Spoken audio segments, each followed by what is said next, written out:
আসসালামু আলাইকুম dear student. আজকে আমরা এসএসসি হিসাব বিজ্ঞান বইয়ের 16 পৃষ্ঠায় একটি কাজ দেওয়া আছে, সেই কাজটা সলভ করব। তো এখানে বলা হয়েছে জনাব নার্গিস আক্তার মার্চের 1 তারিখ 2017 তারিখে নার্গিস টেইলার্স নামে একটি ব্যবসা শুরু করেছেন, অর্থাৎ এটা টেইলার্সের ব্যবসা।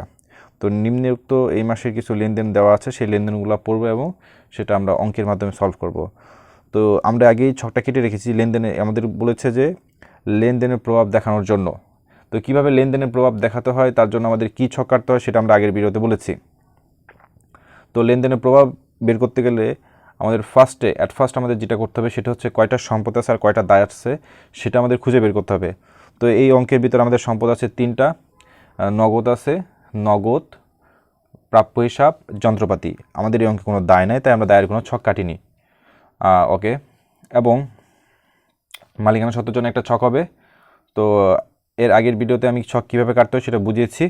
এখন আমরা অঙ্ক শুরু করব।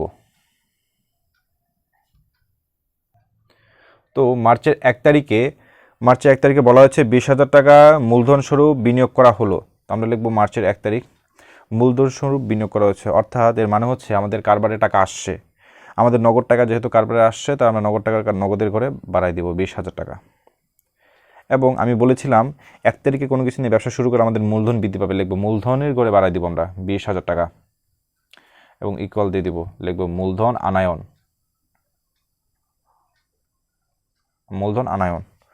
তো আমাদের কাজ শেষ 1 তারিখের।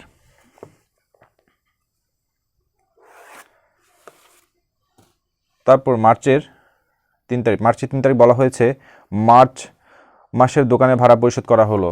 তো দোকানের ভাড়া পরিশোধ করা হয়েছে।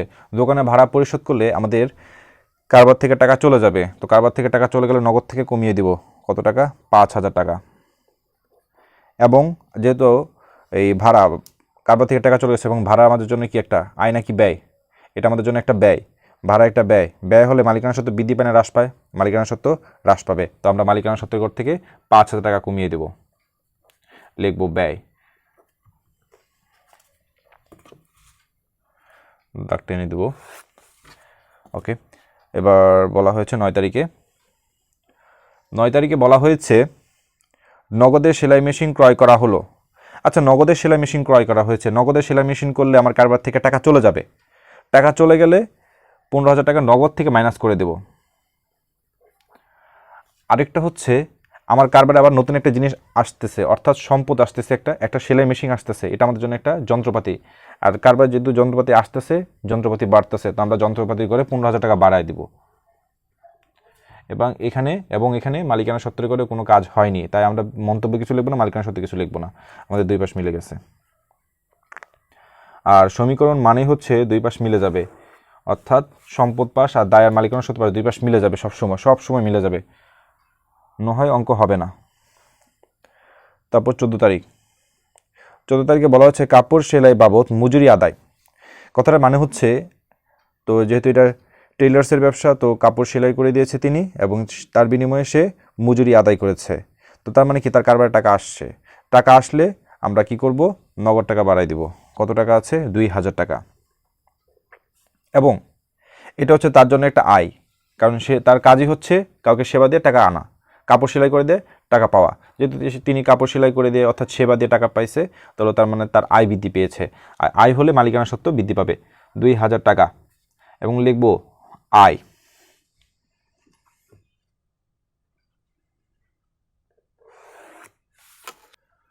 তো 17 তারিখে বলা হয়েছে, তার পরবর্তী 17 তারিখে বলা হয়েছে যে, দেখি আমরা পড়ি, দোকানের প্রচারণা বাবদ ব্যয়। প্রচারণা বাবদ মানে হচ্ছে আমি যে একটা দোকান দিয়েছি সেলাই, তো টেইলার্সের দোকান দিয়েছি, সেটা যদি কেউ না জানে তাহলে আমাদের দোকানে আসবে না কেউ কাপড় বানানোর জন্য। তার জন্য আমরা প্রচারণা করব, তার জন্য এক ধরনের ব্যয় হয়ে থাকে। আর ব্যয় হলে আমার কারবার টাকা আসে না, নিশ্চয়ই টাকা চলে যায়। তো টাকা চলে গেলে প্রচারণা বাবদ ব্যয় 1,000 টাকা। তো 1,000 টাকা যদি আমার কারবার থেকে চলে যায় তাহলে নগদ টাকা কমে গেছে 1,000 টাকা। আর এটা হচ্ছে আমাদের জন্য একটা ব্যয়, আর এখানে বলেই দিয়েছে ব্যয় হয়েছে, যে প্রচারণা বাবদ ব্যয় কথাটা বলা আছে। আর ব্যয় হলে মালিকানা সত্ত্ব কমে যাবে 1,000 টাকা এবং মন্তব্যে লিখবো ব্যয়, ইকুয়াল দেবো, প্রত্যেক লাইনে ইকুয়াল দেবো, কারণ প্রত্যেক লাইনে আমাদের অঙ্ক মিলে যাবে, অর্থাৎ ইকুয়াল এদিক সেদিক হয়ে যাবে, অর্থাৎ দুই পাশ সমান হয়ে যাবে, ইকুয়াল এদিক সেদিক হবে না, দুই পাশ সমান হয়ে যাবে, তাহলে আমাদের অঙ্কটা মিলবে। ওকে, পরবর্তী তারিখে বলা হয়েছে 22 22 তারিখে বলা হয়েছে গ্রাহক হতে সেলাইয়ের মজুরি বাবদ প্রাপ্য 1500 টাকা। প্রাপ্য 1500 টাকা মানে হচ্ছে আমি গ্রাহককে কাপড় সেলাই করে দিয়েছি কিন্তু সে আমাকে টাকা দেয়নি, ধারে সেলাই করে দিয়েছে। এই প্রাপ্য কথাটার মানে হচ্ছে এটা। যেহেতু ধারে কাউকে কোনো সেবা দিয়েছি আমি, আর কাউকে ধারে সেবা দিলে দেনাদারের সৃষ্টি হয়। দেনাদারের আইটার নাম হচ্ছে প্রাপ্য হিসাব। প্রাপ্য হিসাবে সৃষ্টি হয়। এখানে প্রাপ্য হিসাব বৃদ্ধি পেয়েছে, প্রাপ্য হিসাব বাড়ছে, তো 1500 টাকা প্রাপ্য হিসাবে করে বাড়ায় দিব। সরি, 1500 টাকা, 15,000 লিখে ফেলেছি, 1500 টাকা। আর যেহেতু কাউকে সেবা দিয়েছি, আমি কাপড় সেলাই করে দিয়েছি, তো আমার কাউকে সেবা দিয়েছি, সেবাটা এটা আমার জন্য কি হয়েছে? আয় হয়েছে।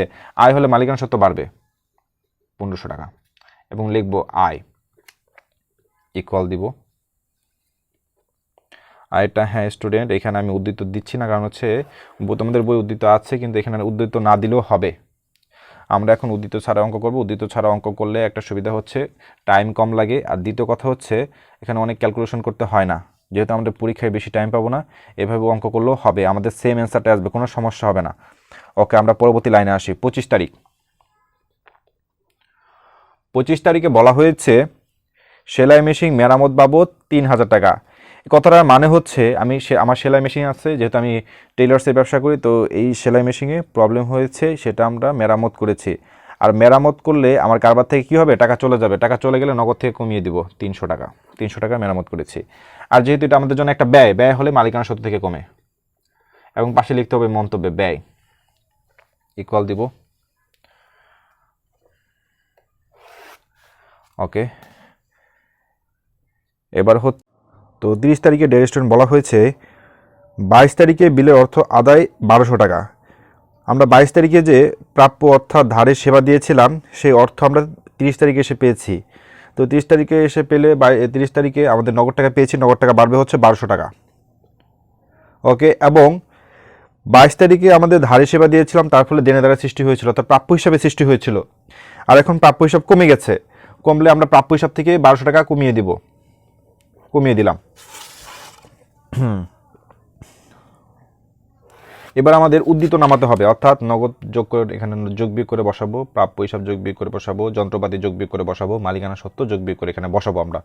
তো নগদ যোগ বিয়োগ করে বসালে হবে হচ্ছে 1900 টাকা, আর প্রাপ্য হিসাবে হবে 300 টাকা, যন্ত্রপাতি হবে হচ্ছে 15,000 টাকা, আর ইকুয়াল দিব সবসময়, দুই পাশ মিলে যাবে। আর এদিকে অর্থাৎ মালিকানা সত্ত্ব যোগ বিয়োগ করে হচ্ছে 17,200 টাকা।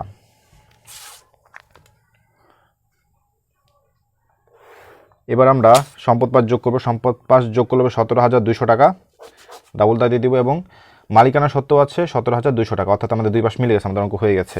তো এতটুকু ছিল তোমাদের জন্য স্টুডেন্ট। এবং যদি তোমাদের কোনো বুঝতে সমস্যা হয়, ভিডিওটা তোমরা আবার দেখবে, আর কমেন্টে অবশ্যই জানাবে কোন কোন অধ্যায় তোমাদের সমস্যা, কোন কোন টপিকের সমস্যা। আমি আশা করব সবগুলোর ভিডিও দেওয়ার জন্য। সবাইকে ধন্যবাদ। আসসালামু আলাইকুম।